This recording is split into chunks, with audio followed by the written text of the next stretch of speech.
So his bone, like he said, his arm was dangling, holding on by flesh. Did he say like why he didn't want to stay on scene if his friend was just hit? He didn't act like he even knew who it was. It didn't just strike your dad. It rolled over your dad. It backed over your dad. And then it went over your dad again. This is it. It is? This is it. Yeah. Who drove it? I don't know. Whatever you do, don't touch anything. On Veterans Day 2023, an elderly man is found barely clinging to life after a brutal hit and run in the parking lot of a bar. As Pinellas County deputies race to track down the vehicle that fled the scene, chilling new details come to light, sending investigators toward a horrifying realization. This one's getting worse and worse. Well, I mean, it can't get any worse because your dad's dead. The following report is based on official police records, and most of the footage has never been seen before until now. Just before 9 p.m. on November 11, 2023, Pinellas County deputies arrive at the R Bar in Treasure Island, Florida, where they survey the aftermath of a brutal hit-and-run incident. The victim, 86-year-old veteran Tom McCown, was rushed to the hospital with life-threatening injuries. So that's skin right there. That's gonna be bone. Yeah, there, I don't know. Bone sticking out. Well, so his bone, like he said, his arm was dangling, holding on by flesh. Yeah. But I mean, I don't think those are going to be from his shoes. Those look like bone. But the watch is pretty messed up. Yeah, but with the watch. So that's what doesn't. So that going goes that way, and then this one goes this way. Yeah. That's what throws me off. Well, can you guys go interview them before they close up and have to leave? So they're probably looking at tire marks. He was flat on his back, head this way, body that way. I already got okay. That from the, all right. Oh, head, body. Gotcha. There's his hearing aid right there. Yeah, he's an older dude. Tom's belongings are scattered across the scene, including a broken watch, a hat, sandals, and a hearing aid. Reports note that gouge marks in the asphalt suggest Tom had been dragged.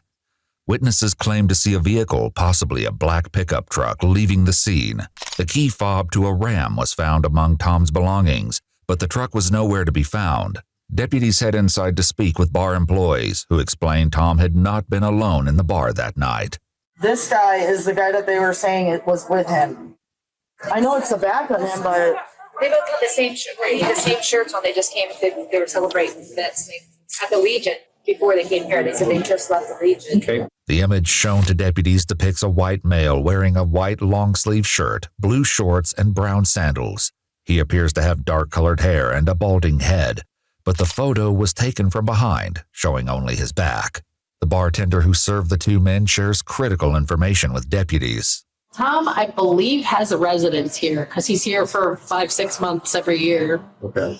The other guy, like I said, I don't know him, but they were together. They were paying for everything together. So. Okay. Did he seem like a local, or did he seem like he's the other guy?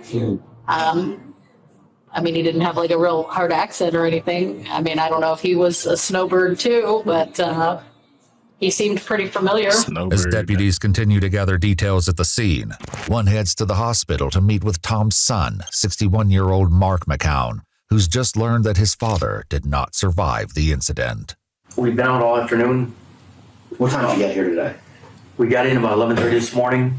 You drove We here drove from Michigan, left at 5 o'clock, got here at 11:30, about 18 and a half hours. It's average. 18 and a half? Yeah. Wow, that's a long drive. Mark explained that Tom owned a business hauling and fixing damaged boats, which Mark now manages, and confirms his father's plan was to stay in Treasure Island until the spring. As their conversation continues, details about what they did next leads deputies toward a grim realization. So anyways, we got here, got unloaded, he got things kind of half squared away, he was all geeked, excited, and Right. then we went out, decided we'd try the American Legion in Madeira Beach. Okay. That's one of my The favorite one near places. John's Pass? Went there, had a few drinks, he talked to some people, and then we went over to the one in Treasure Island. We sat there, had a few drinks, then we decided to go to the R. We want to go to the R Bar, that's his favorite place to go. We went in there, had a few drinks, and then we were gonna leave and go back to the other Treasure Island and one across the road and then go home. Okay. Deputies noted a strong odor of alcohol coming from Mark's breath and person during their conversation. Based on Mark's own account, it appears that he was the one who was earlier seen with Tom at the bar just before the incident, raising serious questions. So when you were at the R bar, did you guys leave together? No. Well, no, he got up. We kind of drank up. He said, all right, we're leaving. And he was going to go back to the Treasure Island, or the one across the street. Uh-huh. And I said, all right, the car was out here. So I said, all right, I'll meet you over there. Mark explains that when his father didn't show up, he attempted to call him, but got no answer. Did you call anybody else by any chance? About him? At all? No. Then one of my sisters called me and said they saw something on Facebook, and they got something about my dad. So Something about your dad on Facebook? Yeah. Did she send like a picture of it or anything? Yeah, a pedestrian accident. Okay. Why would you think that was your dad, though? Why would she think it was your dad? I don't know. I mean, that's kind of... Yeah, you're right.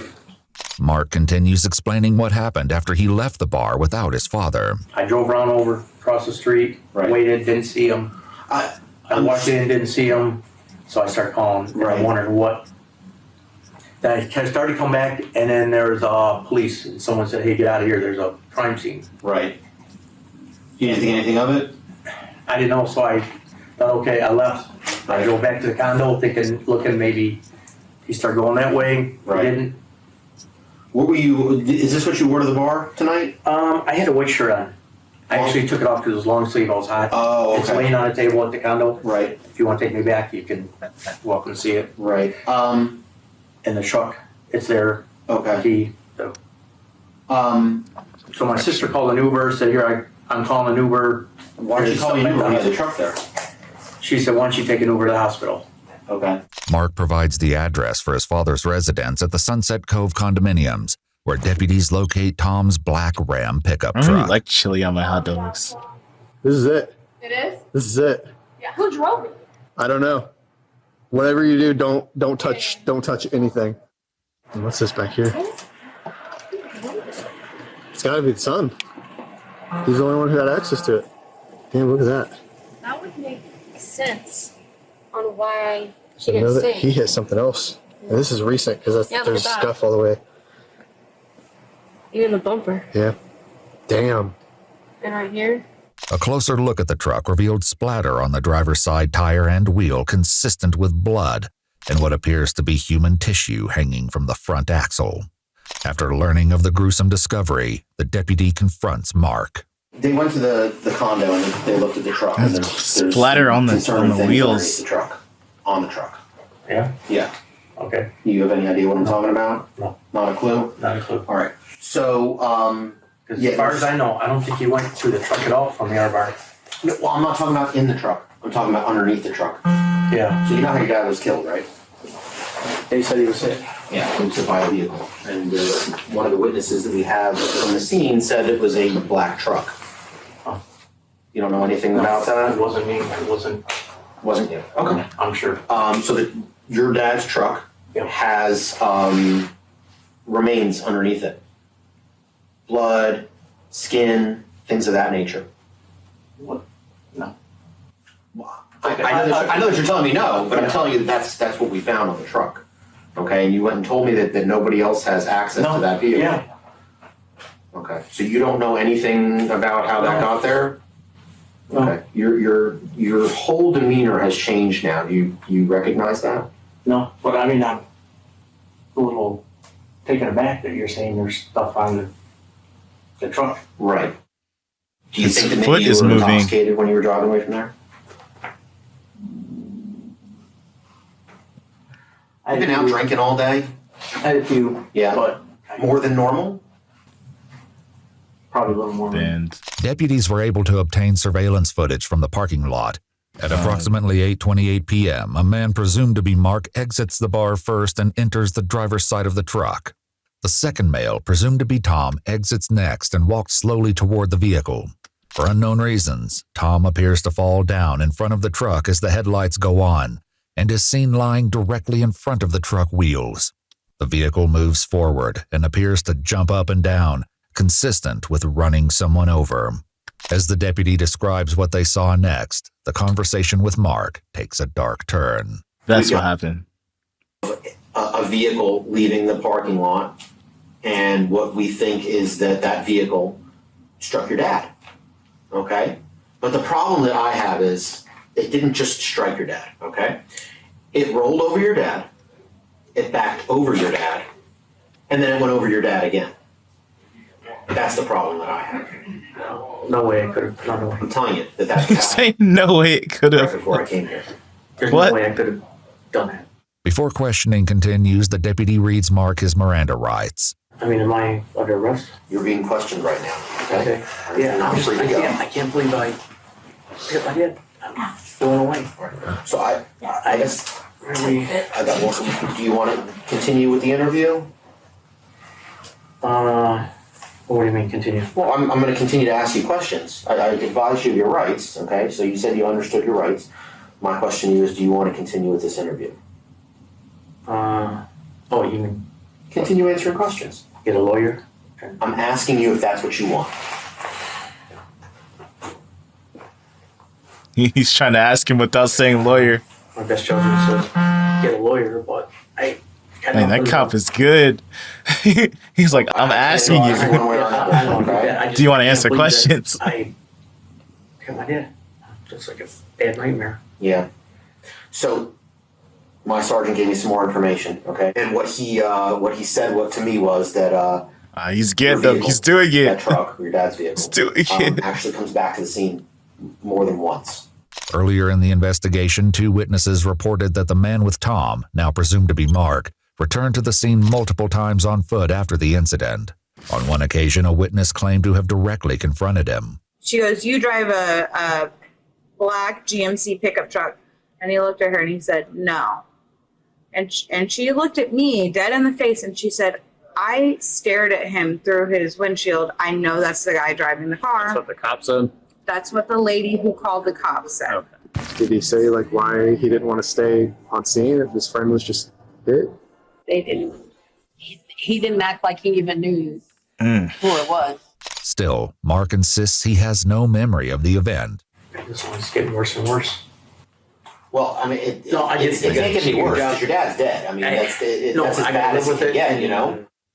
You're facing your I dad. can't believe I didn't see You got that. your dad in the headlights, and you go around him like he's just, another person laying on the ground, like a piece of garbage laying on the ground. You drove around him. No, it's my dad. Yeah, but why would you do that? You drove around him I don't remember doing and it. didn't get out of the car to try and help him. I would have got out. I get it. Totally. I would have got out and helped him. I don't remember. But you didn't get out and help him. Okay? You were driving that truck. You didn't get out and help him. I'm still trying to figure out why you would hit your dad and then back over him and then drive over him again. Were you angry at him? No, not at all. Well, that seems like a pretty angry thing to do. It's This one guy thing had to hit be your dad with a drunk car. when he walked out of that bar to do maybe an this. accident, okay? But we're talking about hitting him, backing over him, And then driving over him again. Did your dad owe you money? No. Was he taking too much from the business? No. Not paying you enough? Not giving you enough attention? No. As far as the business goes? No. Things have been good. I mean, You guys getting an argument on the way here? no. None at all. No. We got along great. There's got to be some reason why you would not only hit your dad, but then back over him and then go over him again. And then come back to watch him die in the middle of the parking lot. God, I'm shocked. I don't remember doing it. With Mark still struggling with his memory, the deputy considers a new approach. Do you want to see it, sir? No, but yes. I don't know what that means. What? Oh, I really don't, but yeah, I want to see it dead. I mean, it's not, you can't see your dad dying or anything like that. It's just a truck rolling over something. If something happens to be your dad. That's the truck right there. That's the car mark. Your dad's already lying on the ground. It's went over it again.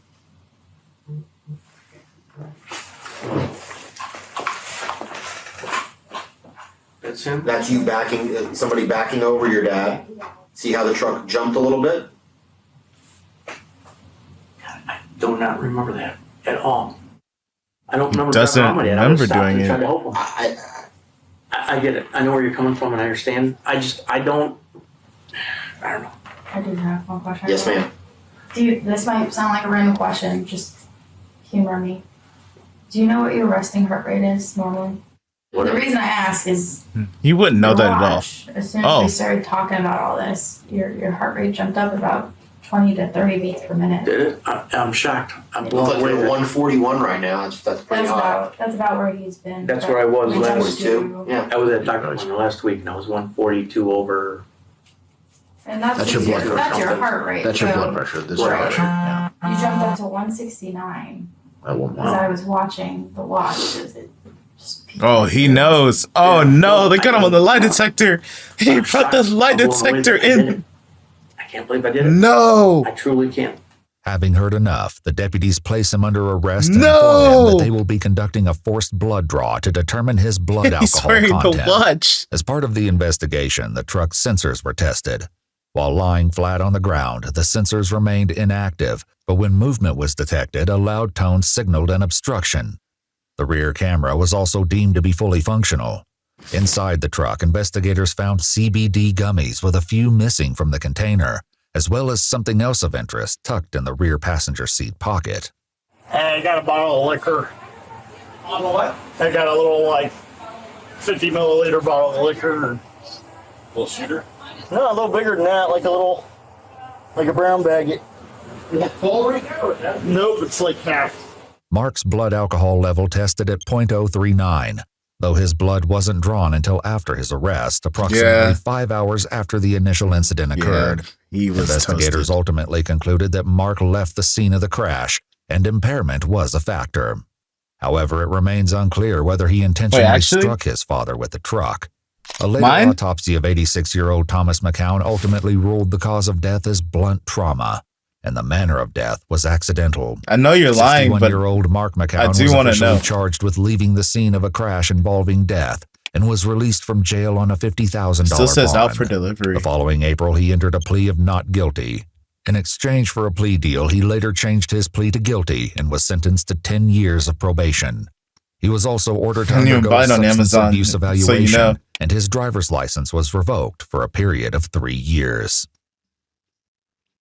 Jeez. Wait, what were the charges? I didn't hear. So Left the scene of the crash, and $1,000 bond. Autopsy of 80 cause of death is blunt trauma, and the manner of death was accidental. 61-year-old Mark McCown was officially charged with leaving the scene of a crash involving death and was released from jail on a $50,000 bond. The following April, he entered a plea of not guilty. In exchange for a plea deal, he later changed his plea to guilty and was sentenced to 10 years of probation. He was also ordered to undergo a substance abuse evaluation, and his driver's license was revoked for a period of 3 years. Heard something fall. What the hell is that? I guess he actually, was like super drunk and I